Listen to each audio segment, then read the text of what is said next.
Hi, this is Tom Brevoort, and you are listening to the Captain America Comic Fans Podcast.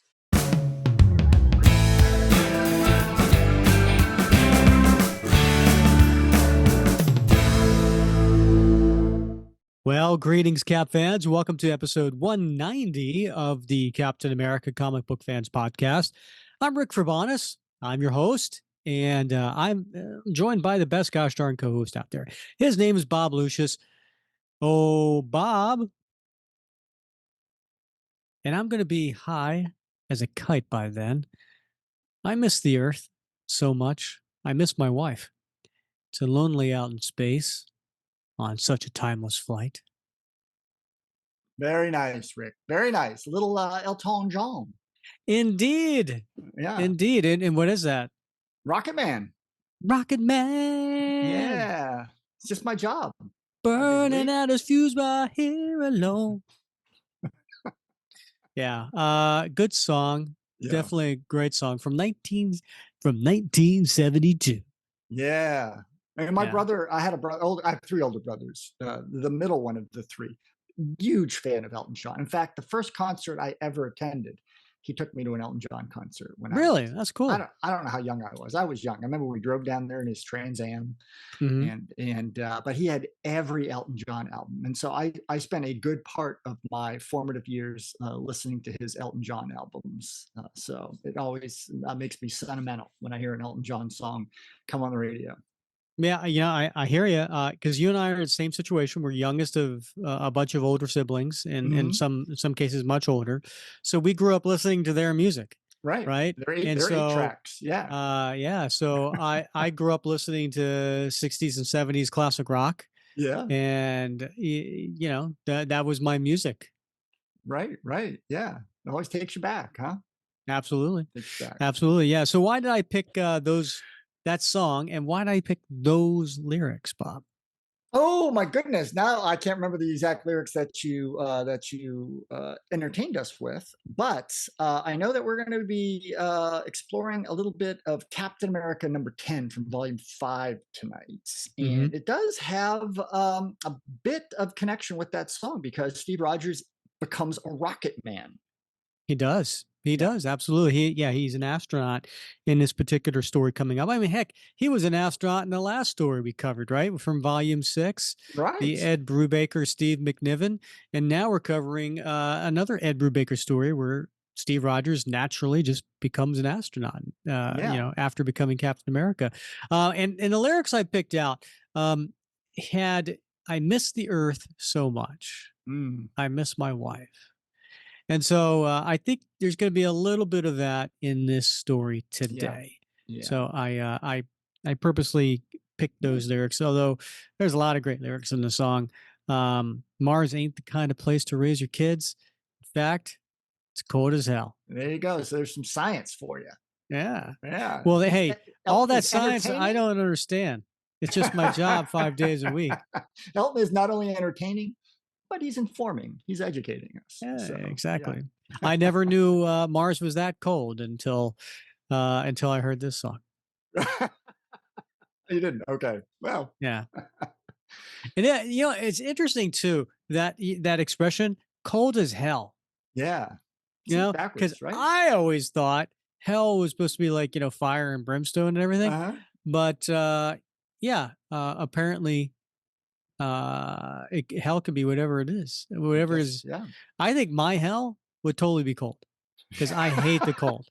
I absolutely hate the cold. Right. I would kind of welcome a little fire. Come on. Yeah. Bring. I'm thin skinned and cold blooded, and I totally would rather prefer the heat. But I think for me it would be probably cold, very very very cold.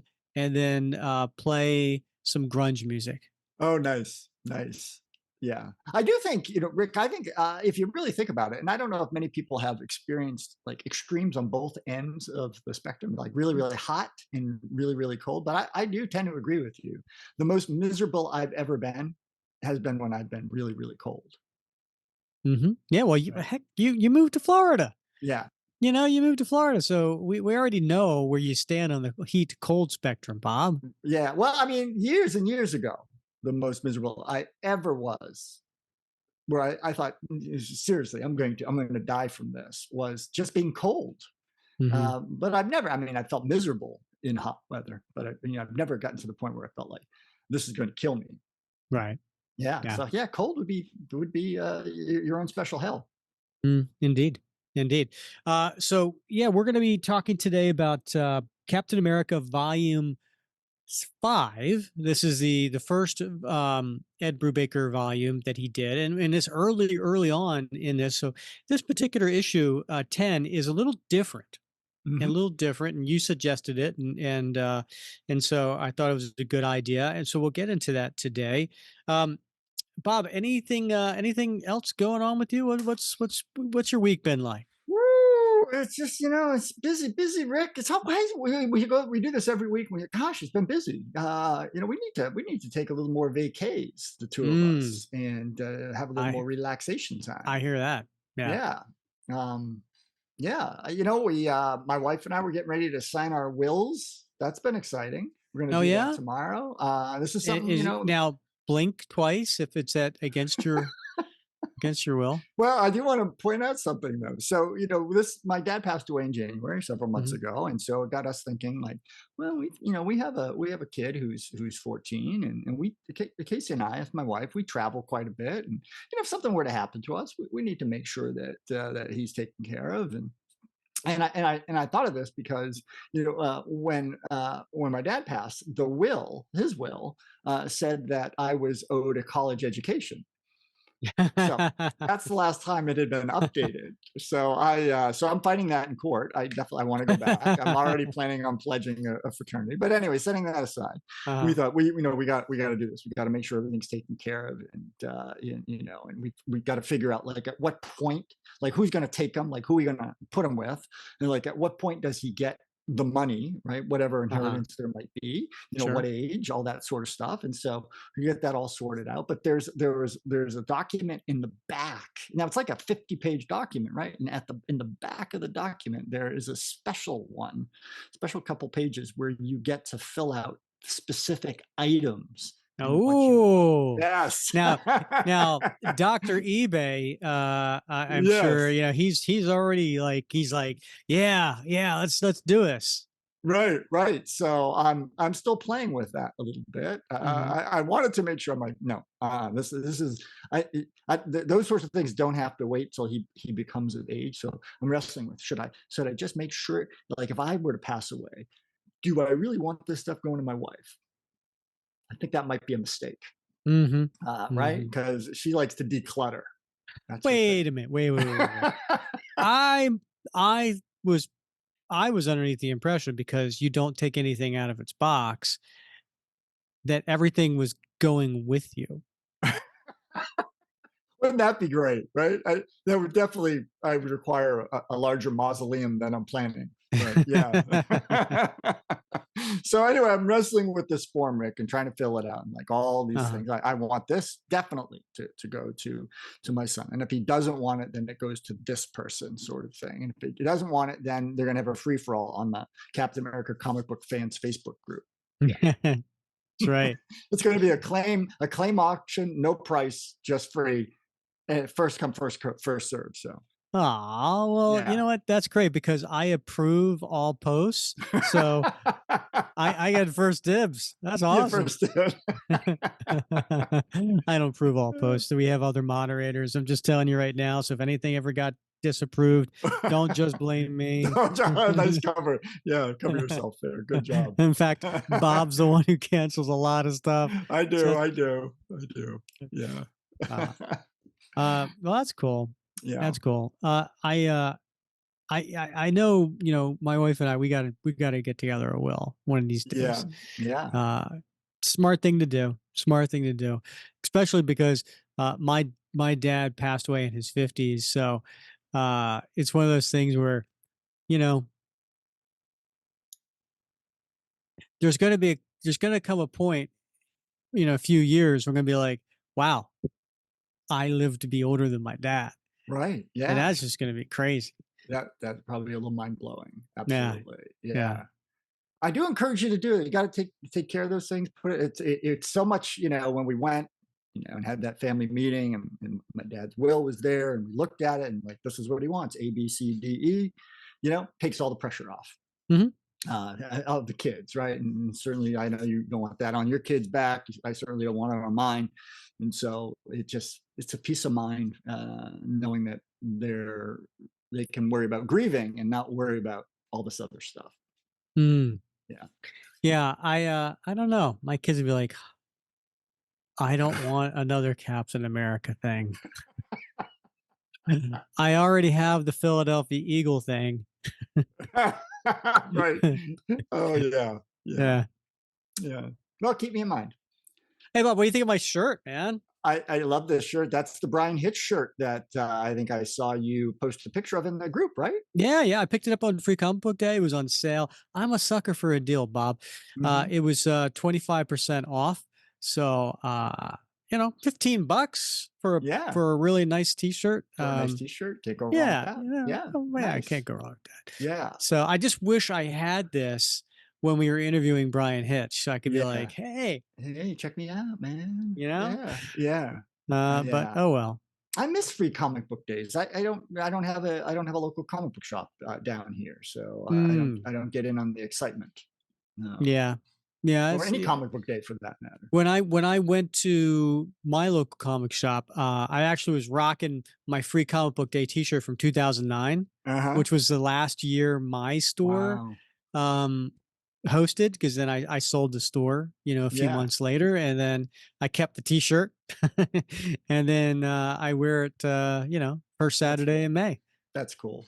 That's Yeah, that's awesome. It's awesome. I mean, we got to make that case, right? We got to. If you got a local comic shop, go to your local comic shop, because there's a lot of folks like me. Like, they don't have one, and yeah. if you don't go to it, you're not going to have one either. So Yeah. Or there are a lot of folks like me who owned a local comic shop and really yeah, appreciates your business as opposed to like, well, I'm just going to buy it online or something like that. yeah, So yeah, definitely yeah. check out your local comic book stores. Bob, should Mhm. we get to today's comic? Yeah, let's do it. All right. So we're covering today Captain America Volume 5, number 10. And this had a cover date of October 2005. So I actually had my store during this time, and this was Captain America was starting to pick up in sales with this new volume. So it was really cool to see. I remember having this comic on the shelf, and what else was really big during this time, Bob, was a crossover in Marvel Comics called House of M. And so Yeah. House of M standing for Magneto. Some people think it's House of Mutant, but I've always thought it was House of Magneto because Huh. that was, the house of Magneto was the patriarch, right? Yeah. Of the house. And so essentially, and we'll get to this in a minute. I'm going to read the opening blurb to the comic and it'll explain what the details of House of M. But the premise was that Scarlet Witch had kind of gone crazy due to grief over losing her children, and so she snapped and started turning on her fellow Avengers. Eventually, the X-Men and the Avengers tried to figure out how to stop her, and then she created because she was so powerful, she redid reality into a whole nother world. And in this world, in the Marvel universe, is known as, because in Marvel there's different Earths, right? Like that's how they give a number to it. Like for instance, normal Marvel universe is known as the 616, Right. Yeah. right? The House of M is known as 58163. So that is the universe of House of M. So this particular one-shot story is the House of M tie-in. So that's what we're going to cover today. As I said, it's written by Ed Brubaker, and stepping in for Steve Epting, stepping in for Mike Perkins is Lee Weeks. Now, Lee Weeks, fantastic artist. I loved his run on Daredevil. He had done many things over the years. He did you might remember this, Bob. He did a story arc, a 4-issue story arc in volume 4 of Captain America called Cap Lives. Right. Yeah. You remember that? Yeah, Yeah. we covered that. And I want to say it was going back to episode 61. So this is, 130 episodes ago. But we covered Cap Lives, which is volume 4, issues 17 through 20. And it was a really cool alternate universe story of Cap fighting, the Red Skull. The Red Skull Yeah. had won basically World War II, and America was now this dystopian place run by the Red Skull, and Cap lives and he fights it. But Lee Weeks did fantastic art in that story. Indeed, he did. Yeah. And that story involved one of the slimiest insults the Red Skull has ever lobbed at Steve Rogers. You'll have to listen to that episode if you don't recall what it is in order to hear about it. So yeah, episode 61. Check that out. And then so the I said it was a cover date of October 2005. The release date was actually September 21st. So yeah, I think it was running a little late. But they had Lee Weeks come in and do this one shot to kind of, fill in this particular story. The inkers, we had different inkers on here. We have Jesse Delperdang and Lee Weeks inked certain pages of the book, and then other pages of the book were finished, not inked, finished by Mike Perkins. And if you want to know what the difference between inking and finishing, then listen to any of the interviews we've had with famous inkers on the show. So, episode 8, we had the legendary Joe Rubenstein on to talk about it, and he gets into the differences between inking and finishing. And then John Beatty, we had on episode 43. He also talked about that. So just something to check out. Bob, I have been remiss. I actually missed birthdays. We didn't do birthdays this time around, and I missed a birthday last episode, right? So if you're listening to this when it comes out, this comes out on May 29th. Yesterday, May 28th, would have been or is, I should say, the birthday for Scott Koblish. All right, happy birthday, Scott. Yeah, Scott's an artist who has done inking. In fact, he inked Ron Garney on the Captain America series. And then he's done a lot of his own penciling over the years, too. He was a guest on the show back in episode 139. Sure was. Yeah, we talked about one of my favorite Captain America stories of all time, right? Which one is that, Bob? The Taco Bell issue. Oh, yes. The Taco Bell issue. Yeah. So the Taco Bell issue, we'll talk about that in a second, but we covered the episode earlier of Scott Koblish. It was 138 where we do the Taco Bell Captain America story, who was written by Joe Caramagna. Indeed. Also birthdays, as I mentioned before, Joe Rubenstein. Joe Rubenstein's got a birthday coming up, which is going to be on June 4th. So happy early birthday to Joe Rubenstein. Happy birthday. Happy birthday. All right, Bob. So let's get to oh, you know what? I forgot to mention the remainder. I'm doing so out of order on this. I apologize, everybody. So we mentioned the writer, we mentioned the penciler, we mentioned the inkers, colorist Matt Milla, letterer Randy Gentile, and then editor we have here Tom Brevoort. Bob, you want to take us through the cover? Sure. Yeah, I'd love to. So, it's a really eye-catching cover, Rick. We've got in the background here, it's sort of a subdued reddish, bluish cover, but it's really split into to two halves, right? And on the left half in the background, we see Cap and Bucky in World War II, and we see a bunch of soldiers. And again, this is sort of faded into the background. We see Hitler on the ground. We see, sort of victory. We can feel that in the air, right? Bucky's waving the American flag, and Cap's got his shield raised in the air as if he is, leading the troops forward on that final charge into perhaps Berlin. And on the right side, we see an Apollo capsule floating in space. We see a rocket, maybe a Saturn rocket, blasting off the ground into the sky, and we see an astronaut floating in the air. And on the helmet, it's written Rogers. So pretty amazing stuff.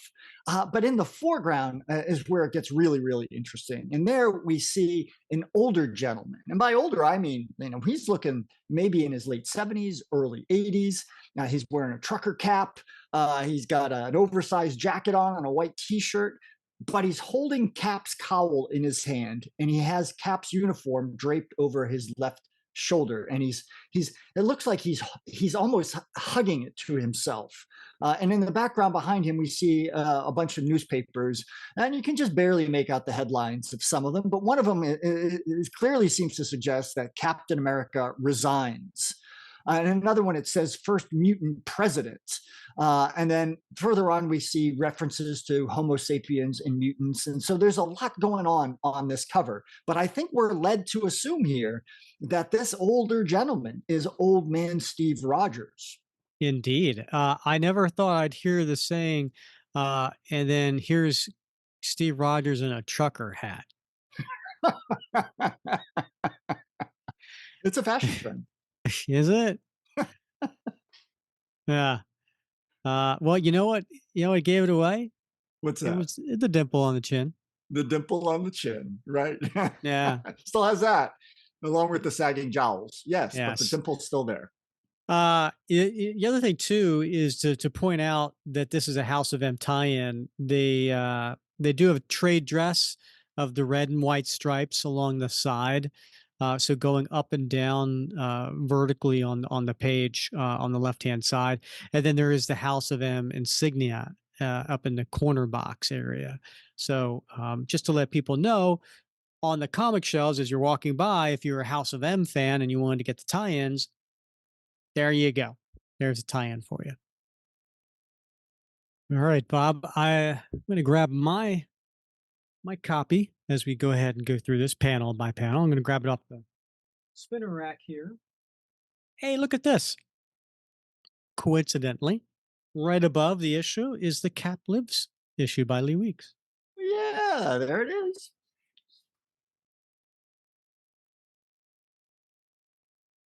Got to get the readers. All right, I'm going to read the opening here just to let everybody know what's going on with House of N. Unless Bob, do you want to do the honors? I'd be happy to, Rick. If you want to rest your voice, have a snack or something. But yeah, I'll just sit here and sip on this. There you go. Wet your whistle.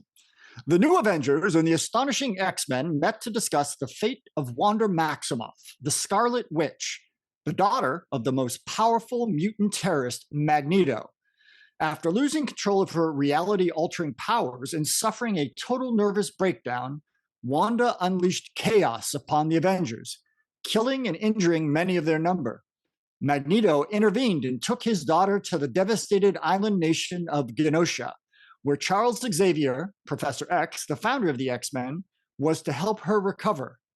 Xavier failed, and now it is up to Wanda's friends and teammates to decide whether she will live or die. But Magneto, Wanda, and her brother Pietro disappear. Then the world burns to white. Reality as we knew it is gone. to be replaced by a society in which humans are the oppressed minority and mutants run the culture, ruling over all existing countries, religions, and politics. A kingdom united under the House of M. During the dark days of the early 1940s, a covert military experiment turned a young and frail Steve Rogers into America's first super soldier, Captain America.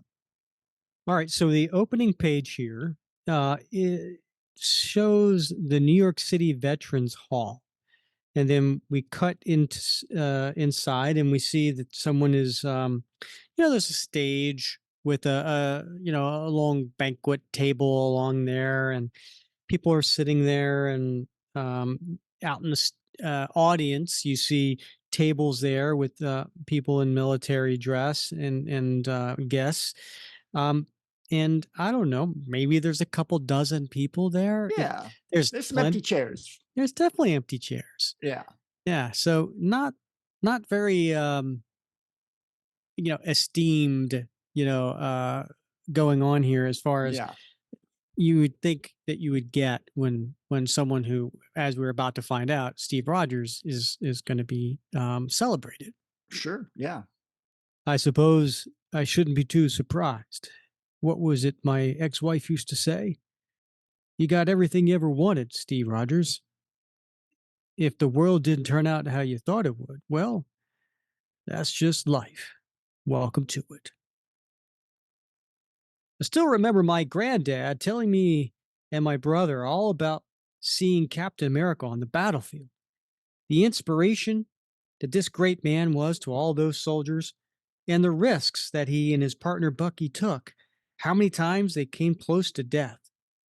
And we zoom in on a very aged Steve Rogers. He looks to be definitely in his 70s, perhaps 80s at this point.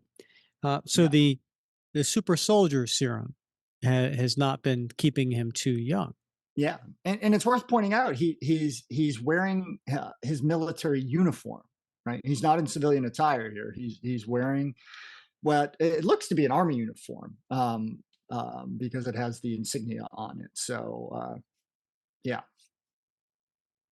And then sitting up on the stage with him, it appears to be a very aged Dum Dum Dugan, because it's hard to miss that the bowler hat, right? Bowler hat, right? Cut the next page, the English Channel, April 1945, and we see an island, and we see a very small drone plane with the propeller in the front going off a runway, leaving a castle.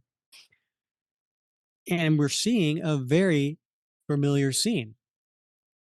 And it's Bucky on top of the drone plane and Cap trying to hold on for dear life.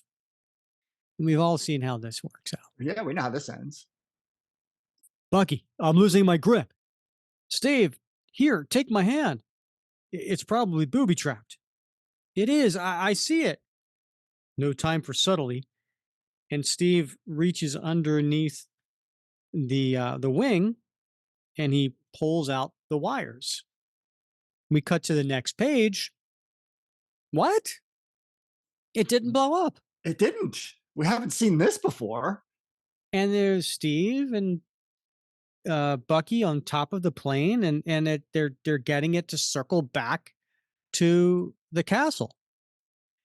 Now let's see if we can get this package to return to sender. Now, Bob, in the 40s, that song didn't come out for a couple 20 years, right? That's right. Return to sender. Yeah. Address unknown. Maybe this is where Elvis got the inspiration. Perhaps. Herr Baron, the drone plane. Was ist 9? You gotta love it. I love it's that. Heinrich Zemo, the original Zemo here, wearing his mask and crown all in glory, and here's the plane coming back at him, and Cap and Bucky are hanging on the wings, and you see a very scared Zemo with his hands up saying 9.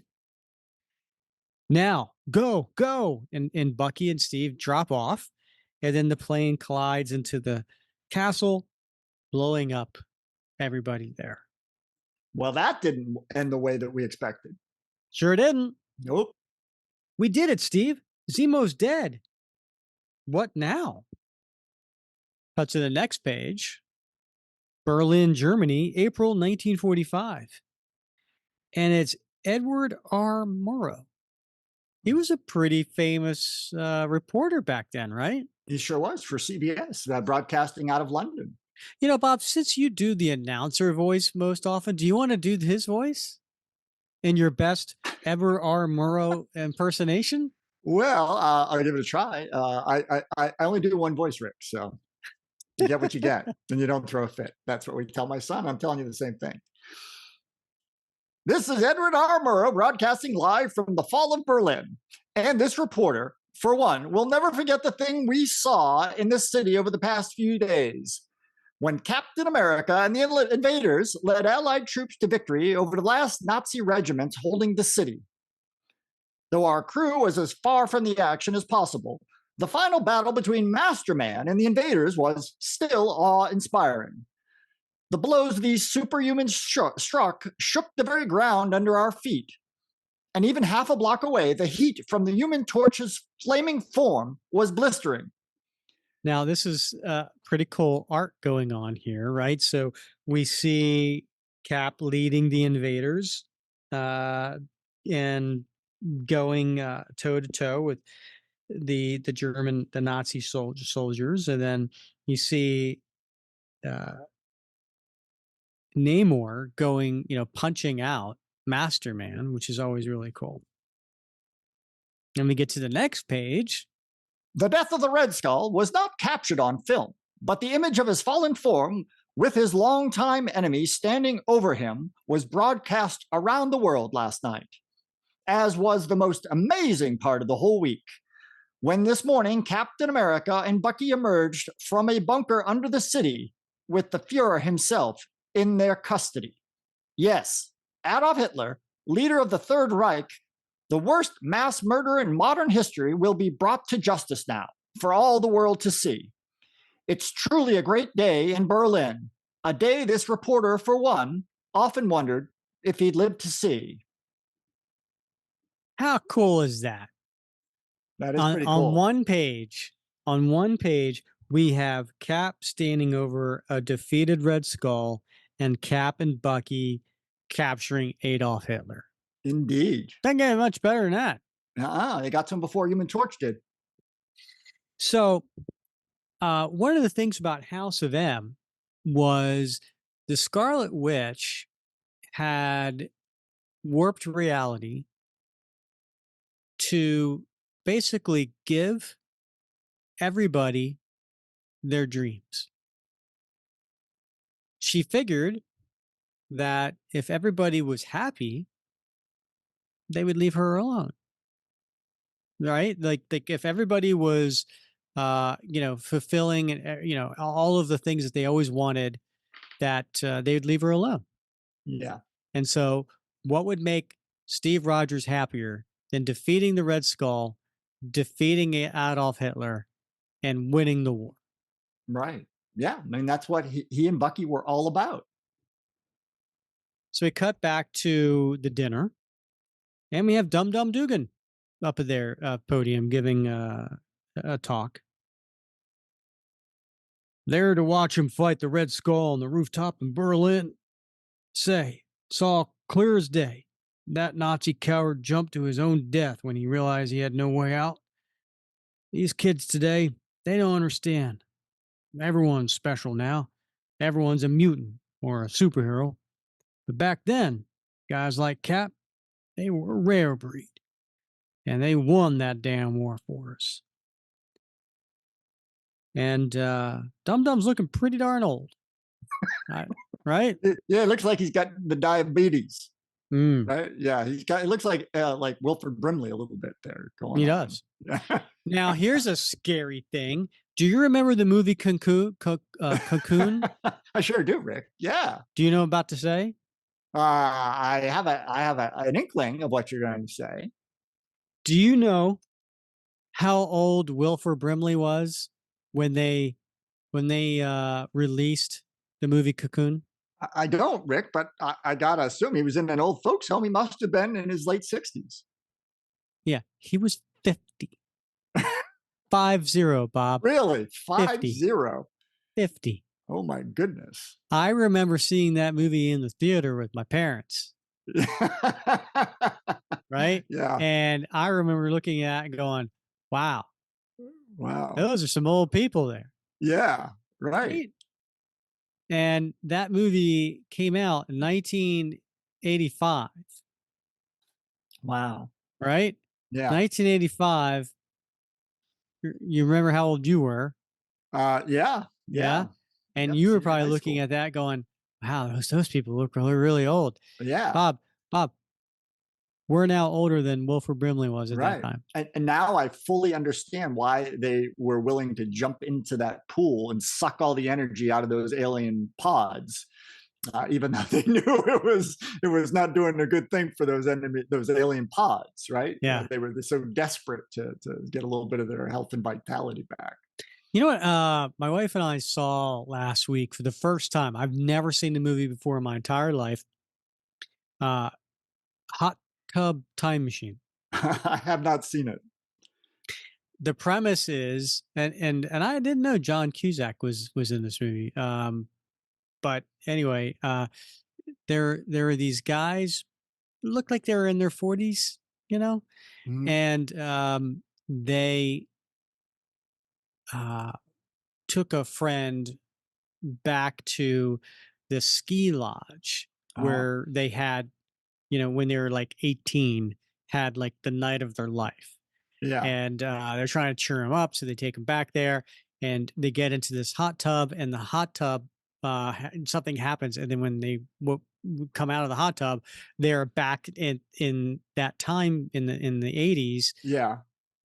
In that same room, that same lodge. Okay. And they're back in their bodies. Yeah. Now they don't know at first that they're in their bodies, but they're back in their teenage bodies. They look in the mirror and they see like, oh my God, it's my teenage body. But one of the things that stood out to me was they went skiing and they were like, I feel great. You know, and they're like, you know, doing stuff and like, you know, like I haven't felt this good in years. Right. Yeah. Right. And, you know, I'm like, sometimes I think about that, you know, because every day there's something that hurts every day. New. Right. Right. Yeah. And or something that's not new and just won't go away. Yeah. But and then I'm like, I don't remember the last time I didn't hurt. Right. I'm like, why is my foot hurting right now? Like, is that normal? Like, why would my foot just hurt? It's not like I went on like a road march or something, you know, or was kickboxing. You know, there's no reason for a foot to just hurt. Well, it's not just me. No. I'd be jumping in that pool. I don't care. Hell yeah. Or at least dipping the foot. You're dipping the foot, right. All right. So getting back to the comic, Steve's listening to all this and he has a smile on his face and he thinks to himself, Dum Dugan. Haven't seen him since when? Was it the wedding? Was it actually that long ago? Washington, D.C., January 1946. Nice transition that long ago. Right. And we're in the White House, and there's Steve Rogers in his military uniform, standing in front of the president. Which president is that, Bob? That'd be Harry Truman. Yeah, it is. What years did he serve, Bob? Gosh, it would have to be what, late 1945? No, I don't know, around mid 1945 to 1945. Yeah, he served 8 years later. I don't know. Yeah. Eisenhower took over for him. I hear through the grapevine that you're thinking of getting married, Corporal Rogers. Is that correct? Corporal Rogers. Nice. Congratulations on the promotion. Yes, sir, Mr. President, assuming that you have no objections, sir. No objections, certainly. The war is over. You served your country far more than we could have asked. You deserve some happiness now. Thank you, sir. I just did what I could, like all the other soldiers. Always modest, Rogers. In any case, Bess would box my ears right off my head if I didn't let her personal hero tie the knot. But I do have a few concerns. As you know, our relations with the Soviets are not good, even after the alliance we had. And while I can't see us going to battle with them, tensions are going to be high there for some time, and we may need to call on you again from time to time. I'll be here whenever you need me, Mr. President. I knew you would be, Rogers. So, who's a lucky gal, and does she know what she's getting into? She better. She's a spy. I met her while she was working alongside the French resistance. Well, then, I wish you both luck. Now, come walk in the garden with me. I want to talk to you about these mutants I've been hearing about. Cut to the next page, and we are looking at a photo of Steve and Peggy's wedding. And can you name any of the characters here in the photo, Bob? Yeah, well, I mean, it seems like we have Dum Dums there, of course, because we know that he was at the wedding, and it looks like maybe Bucky is there with Namor, and we're assuming this is Peggy. He's marrying, standing alongside Steve. And then we've got Nick Fury, and that could be the Human Torch, Jim Hammond, with maybe Toro, and I'm not sure who's in the wheelchair. Perhaps Charles Xavier. Yeah, I'm not sure either. Yeah. Is this or is this not a photograph from your wedding, Captain? So they're at the Senate hearings on mutant activity in the United States in 1951. So a few years have passed. And there's Captain America in full Captain America uniform sitting there in front of the Senate. And they're looking at the photo. Yes, it is Senator McCarthy.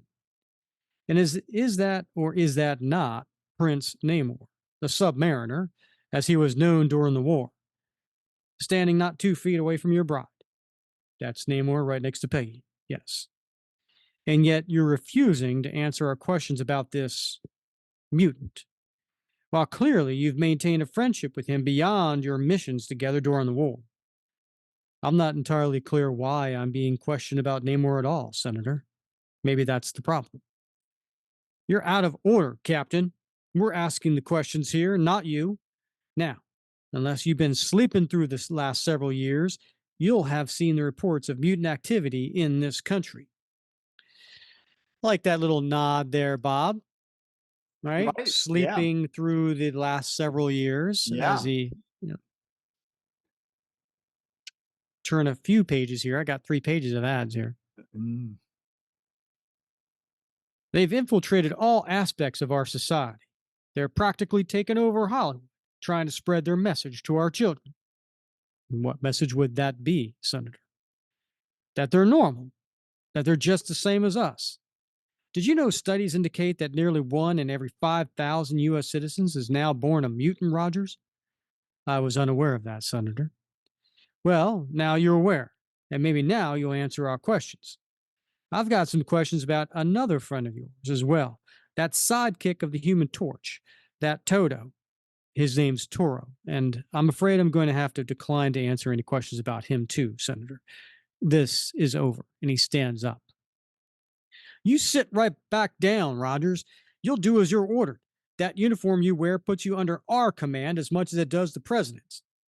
If that's the case, then I'm afraid I'll resign, Senator McCarthy, because I didn't sign on for this. I won't inform on my friends. I won't watch my country sink into fear while you get drunk on your own power. Out of order! Sir, you are out of order! And he pulls his mask off, and there's a whole bunch of flash bulbs going off as the press is taking photos. Now we cut 4 years later, 1955, and we're on the moon, Bob. Holy cow! Astro 5 has landed. we have lunar contact. You are go for lunar walk, Colonel Rogers. And then we see an astronaut coming out of onto the moon. Right. Oh boy. Well, say something, Rogers. You were Captain America, right? Give me something newsworthy to film here. This is one small step for man, one giant leap for peace between man and mutant kind. How's that for newsworthy, Watts? And then we cut to the streets, and people are looking in windows that have TVs for sale, and the TVs are on, and that's how. What, Bob? Did that really happen? I mean, is this like an old trope cliche that, in movies and in Right. comics and in books and in TV shows, to in order to advance the story, they decide to put it through the news, which is fine. Yeah. But to have a whole bunch of TVs Yeah. in a window shop, on a Right. street, and people are watching the news. That's how Yeah. they're watching the news, is through all these TV. By the way, they can't hear it through the glass. I don't care what anybody says, right? So they're just reading lips, as far as I Right. can tell. Yeah. Did that really happen? I mean, I you're don't old. know. Did that Yeah. really happen back then? I didn't get out much, Rick. I caught my news sitting at the bar watching the TV over the barkeep. That's the other trope, Yeah, right? right. Yeah. So Hey, turn that up. Right? there you go. Right. Yeah. Hey, Bob, it's an announcer. You want to do the voice? Why not? Why not? Astronaut Steve Rogers' controversial first word from the moon have been the talk of the nation these past weeks. But sources at NASA were quick to point out that Rogers was merely trying to acknowledge that it was only through the combined work of human and mutant scientists that the United States was able to reach the moon so early in the space race. Russia, where mutants are still banned from scientific work, has only recently been able to send an orbiter around Earth with any success. Nevertheless, Rogers, who many may recall fought during the war as Captain America, has long been cast by anti-mutant groups as a mutant sympathizer. So then we cut to Peggy and Steve sitting and watching this news report in their home. And I don't know, Bob, does she have a French accent, an English accent, an American accent? What does Peggy Carter have? I'm so confused now. Yeah, I don't know. In this, is she? Yeah, was she a British spy in this one, or was she a good old, Virginia girl? Right, as we know her in the rest of Volume 5. Good question. You just had to say that, didn't you, Steve? Stop, Peggy. You can never just leave well enough alone. Do you realize what they're going to say to me at the office now? What? Is your agency spying on mutants now instead of our enemies? These people are American citizens, you know. SHIELD keeps an eye on a lot of people, Steve, at home and abroad. At least your old friend Buck Barnes understands that. What? Bucky's working for SHIELD now? You could have been too, Steve, but no, the great Captain America has to get all his old military friends to pull strings so he can be an astronaut, even after he embarrassed himself in front of the whole Senate. And she walks away. Wow. New York City, 1957. So here we are a couple years later, and we're at a bar. You know how I know that, Bob? How do you know that, Rick? There's a sign that says bar. Ah, that's a good one. Yeah. It sounds like a nice place. I was sorry to hear about you and Peggy. I would have thought the two of you go the distance. Me too, Buck. It's just things change. She never wanted to be an astronaut's wife. And she was never too thrilled with the way I gave up the mask either. That shocked a lot of people, Steve, me included. I told you that then. Sure. But what would you have done if they asked you to testify against Toro for simply being who he is? I don't know. Probably the same thing you did, but it's hard to say. Luckily, they didn't ask me. Don't tell me working for SHIELD has turned you paranoid about mutants too? Toro was your best friend. Sure he was, Steve, but that was a different world. And like you said, things change. The whole mutant issue isn't as black and white as it looks. Sure, there's guys like Turo who fought the good fight beside us, and there's the hyper intelligent scientist that helped us kick the Ruskies' butts. But in Eastern Europe, you've got some mutant rights groups that are essentially terrorists. There are human terrorists in the world too, Bucky. Terror isn't exclusive. Sure, except with these mutants, they don't plant bombs, they are the bombs. And Steve just looks down. I think that's an interesting point. I see where both men are coming from. Right. Right. Yeah. And I think that goes with anytime people stereotype another set of people. They'll point out, these are the bad things, right? And I love Steve's comment here that, well, yeah, but humans have terrorists too, right? It's not, terror is not just with one type of thing, and I think that could be said for a lot of things. It's almost like when we talked with Paul Jenkins when he was on the show, and he talked about theater of war and the differences between Germans and Nazis. And just because you're a soldier in the German army, you could be a patriot, right? Sure. You're Yeah. not a Nazi. It's the Right. ones that went that far and became Nazis. They're different. And so anyway, I don't know. I found that very interesting from Steve. And Yeah. then but Buck's got a point too, He sure does. Yeah. right? Is that Mhm. yeah, but they're not, these terrorists aren't planting bombs, they are bombs because they have the powers they have. It is a difficult topic. Yeah. But it's one that was, woven really throughout volume 5, right? That Steve had a tendency to see the world, really in black and white, and stood firm on his principles, where Bucky was the sidekick that saw the world in grays and was willing to like bend oftentimes to great extents, to get the job done. Right. So we're seeing that play out here as well. Yeah, it's funny you should say black and white and everything, because it reminds me, and I posted this in the Captain America Facebook group, but the recent JMS series, there was a 2-part story in issues 7 and 8 where, and we'll get to this in another episode. JMS decides to give Steve Rogers a birthday. Right. Yeah. Month, day, year. Yeah. Boom. Boom. Yeah. Right. Yeah. Decades.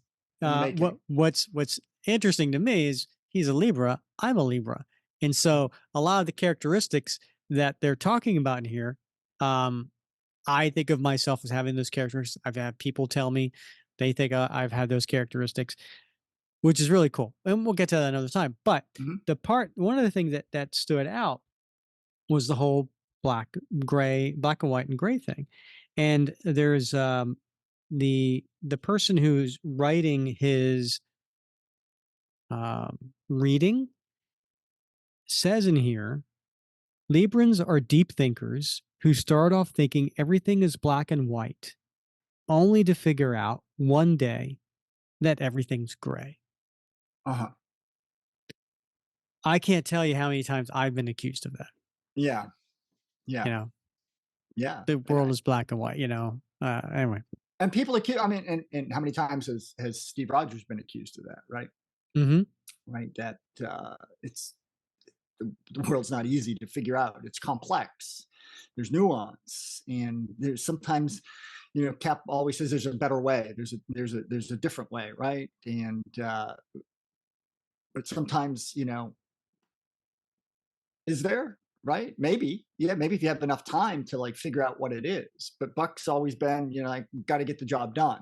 And sometimes it's ugly, and sometimes it's not nice, and sometimes it doesn't make us feel good, or it makes us feel dirty, right? That we violated our principles.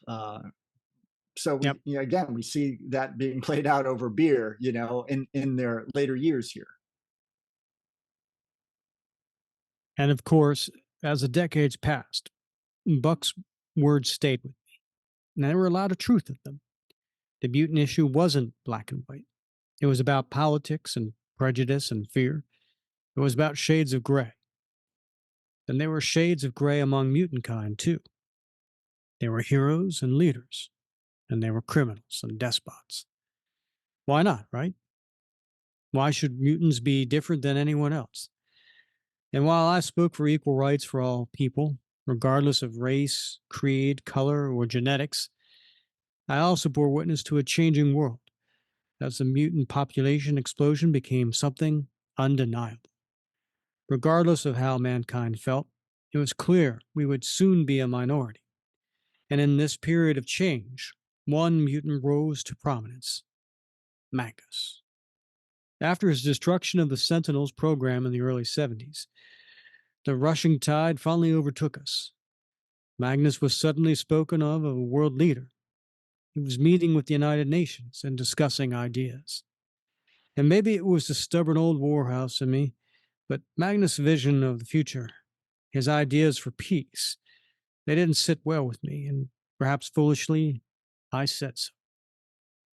And then we see Steve Rogers in his military uniform at a podium at a rally. And he's got his hands in the air. We're watching as leaders all over the world are falling into line, falling all over themselves to agree with Magnus. You all know what I bear no ill towards mutants. I judge man and mutant alike by their deeds and their words. And I tell you right here and now that in Magnus's words, I hear echoes of men I have faced before. Men like Mussolini and Stalin. Men like Hitler. I suppose I shouldn't have been surprised when I was forced to take an early retirement from the Air Force soon after the speech. It turned out that Magnus had already gotten much further inside the system than anyone realized, and dissent was not going to be tolerated.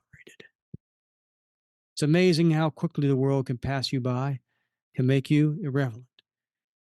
From then on, the only people interested in talking to me were the radical human separatist movements, and I wanted nothing to do with them. It wasn't about keeping mutants and humans apart.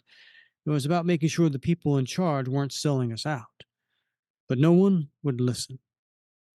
In the late 70s, when Bucky was killed in the line of duty, I was not allowed to speak at his funeral. I was never even told the circumstances of his death, though reading between the lines, it seemed clear it had something to do with a shield op on Genosha. Where's Genosha, Bob? It's off the coast of Africa, isn't it? Just north of Madagascar. Yeah, but what is it? Well, it's an island that Magneto rules for mutants. That's right. And S.H.I.E.L.D. would soon be yet another arm of Magnus's world, which I doubt Buck would have found ironic. Maybe it was already starting then. Peggy wasn't even at the funeral. So we cut back to the beginning of the story, where Steve was sitting on the stage, kind of thinking to himself. Here it is, 50 years since the day I walked on the moon, and I'm still thinking about Peggy. I wonder what she'd think of this dinner they threw for me. Probably wouldn't be too impressed, though at least Namor's son showed up. She'd like to meet him, I bet. But me? What can I say here? I captured Adolf Hitler in his bunker. I walked on the moon. In the end, there's not much more to do than thank the people who walked beside me, those who triumphed and those who fell. All the rest are just leaves scattered to the winds of history. And then we see him walking after the dinner is over through the city. The history of a world that no longer exists, that's no longer relevant. And he's going down into the subway, and as he's about to go through the turnstiles, there's these young teenage mutant punks that are rushing him and going by. Out of the way, old sapien. Yeah, move your ass, Grandpa. Make way for the Mute Crew review. What? You think you hard? That's what I thought. Steve just puts his hat back on and walks to the subway. So hard to believe this is the world we fought for. That this is the world Bucky and so many others died for. A world where humans have been pushed aside for mutants. It sounds naive to say it, but it just doesn't seem fair. I guess you just never know how life will go. I could have died 100 times in the war, but instead, I lived through it. I captured Hitler with my own 2 hands. And then I got to walk on the moon 10 years later. Guess that's not too shabby, right? And what is it Peggy used to say? You got everything you wanted, Steve Rogers.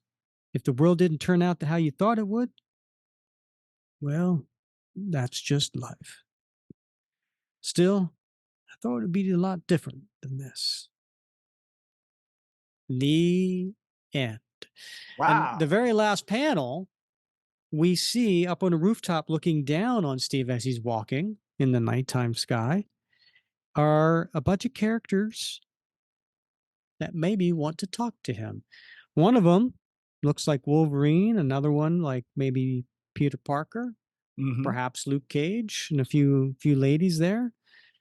And that story to continue, I'm sure, in House of M. Yeah. Thoughts, Bob? Wow, that's a depressing story. Yeah, thanks for picking it out. But it's interesting, right? Because as you said, Steve got what he wanted. He got to capture Hitler, Red Skull, and Baron Zemo.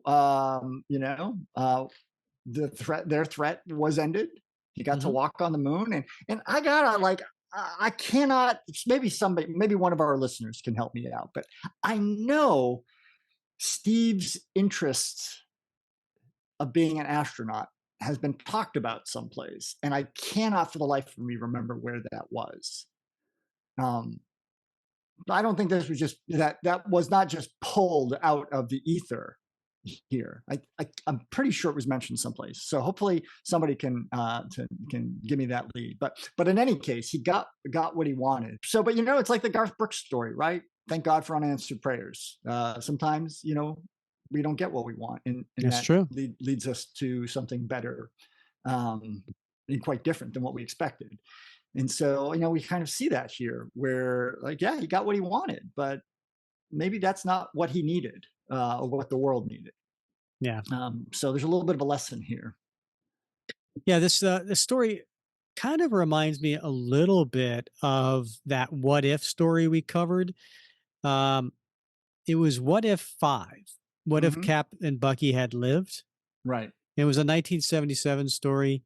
We covered it panel by panel in episode 53. If anybody wants to check that out.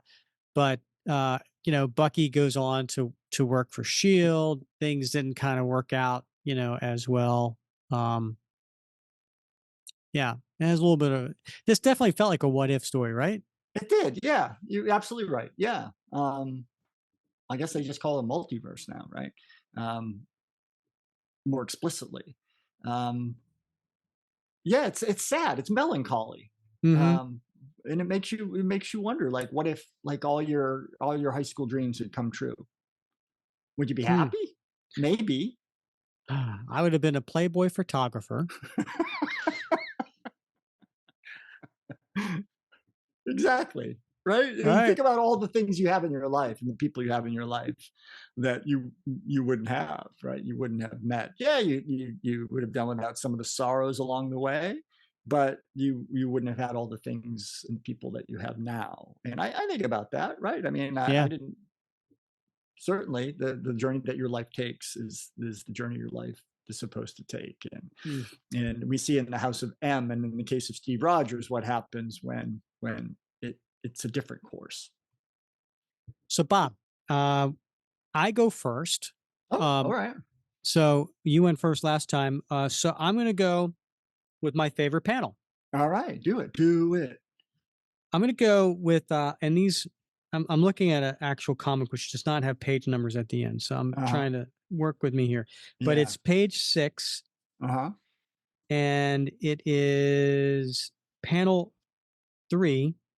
And it's the one where Cap and Bucky are dragging Adolf Hitler Oh, nice. out. Yeah. And you know what? The soldiers are cheering, and Cap's just holding Adolf Hitler there. That's got to be my favorite panel, right? I mean, like, come on. Right. I like that. I like that one. But What about I'd you? love to see that one. I'm going to go with the wedding photo. Of Nice. Steve and Peggy and Dum Dum and Namor and Bucky and the whole gang's there. And it's a sort of a sepia toned coloring to that particular panel. And of course, Fury got a cigar in his mouth. And I like that, right? Because it's before things go bad for he's at the top of his game, top of the world. He's got his girl, future's bright ahead of him. All his friends are there, and it's just a happy moment. Indeed. Yeah. So love it. What about a t-shirt, Bob? What are you putting on a t-shirt? I got to go with the 9. That's a good one. Yeah, just that one panel of Heinrich Zemo, scared for his life seconds before that drone impacts on him. 9, just that on the shirt. Yeah, I like it. And yourself? I'm going to go with this ad. Oh yeah, that makes sense. I'm putting this ad of bod on a t-shirt. I want all the girls saying, what are they saying? I want your bod. That's really in your face advertising right there. Yeah, right. On the t-shirt, I'm going to go with the last panel in page 10, which is the one where McCarthy's saying, "Out of order, sir. You were out of order." And Cap's got his back to us, and he's taking his mask off, and all the flash bulbs are going off. Right. I think that's a nice horizontal, kind of t-shirt. That would look good across the chest, don't you think? Yeah, I like that. That's a good selection. Nicely done. And how about your time capsule? Oh, time capsule. I'm going to go with page 5, panel 1, and that is Edward R. Murrow broadcasting live from the fall of Berlin. I think that's kind of cool, right? That's April of 1945, very much a period of time, and a cool one at that. Yeah. So I'm going to go with that in my time capsule. Do you know what? Do you know what Edward Murrow's catchphrase was? I don't. Yeah, he closed every broadcast with "Good night and good luck." Yeah. That sounds familiar. Okay, I think I've heard that before. Yeah, probably heard recordings of it. That's it, Bob. From now on, that's how we're going to end the podcast. Good night. Luck. Take luck. Take luck. Good for you. Arrivederci. Yeah, for my time capsule, Rick, I'm going with the second panel of the first page. So it's that one you specifically mentioned as we embarked on this journey this evening of you can see the guests of honor on the stage and the viewers behind them, and you're looking out on the audience. All these folks. Not that many of them, right? You mentioned the fact that there's probably maybe 12 folks in attendance, a lot of empty chairs, a lot of old, very bored-looking individuals at this celebratory dinner. But the one thing you don't see there, Rick, is what? Not a single cell phone. Nobody's taking pictures. Nobody's filming videos. Nobody's scrolling through their timeline or their feed, right? They may be bored, but they're paying attention. And if you were to draw this panel today, sure as heck, there would be, the artists were drawing some cell phones because this is a time gone by. And it wasn't that long ago, right? 2005, right? 20 years ago, almost 20 years ago. But that time has gone by. It's a sad panel, though. It right? Is I mean, they're honoring Steve Rogers, and there's so few people turning out. There's actually one guy. He's like looking the other way. His back is he's having his dinner. He's like, "You're interrupting my dinner for this." I got to get through this so I can get up and get seconds before anybody else does. Oh boy! Right. Anyway, thanks for suggesting this one, Bob. It was such a uplifting story. And well, listen, we don't do Ed Brubaker very often because his stories are so long. So we had to, it was good to pick a single issue like this. Yeah. Well, I'd be interested. I'm interested to hear other people's thoughts about this story and what they got from it, and hopefully we'll hear maybe some feedback on the podcast or in the comments in the Facebook group. Yep. Next episode. So I mentioned this before about the Taco Bell special that we did, and it was written by who? Joe Caramanga. Exactly. So Joe Caramanga is actually going to join us next episode. Now, sure, he wrote the Taco Bell Captain America story, and he's written a bunch of other things too. But we see his name all the time as letterer. Yes. In fact, he's the letterer on the current Captain America JMS series. He's been the letterer on several other Captain America stories that we've done over the last 20 some years. Bob, we've had writers, we've had editors, we've had pencilers, we've had inkers, we've had colorists, we've had VP executives of Marvel on the show. We've never had a letterer. Right. I got lots of questions. Yes. I can't wait to talk to Joe Caramanga next episode. Yes. Yo quiero Joe Caramanga.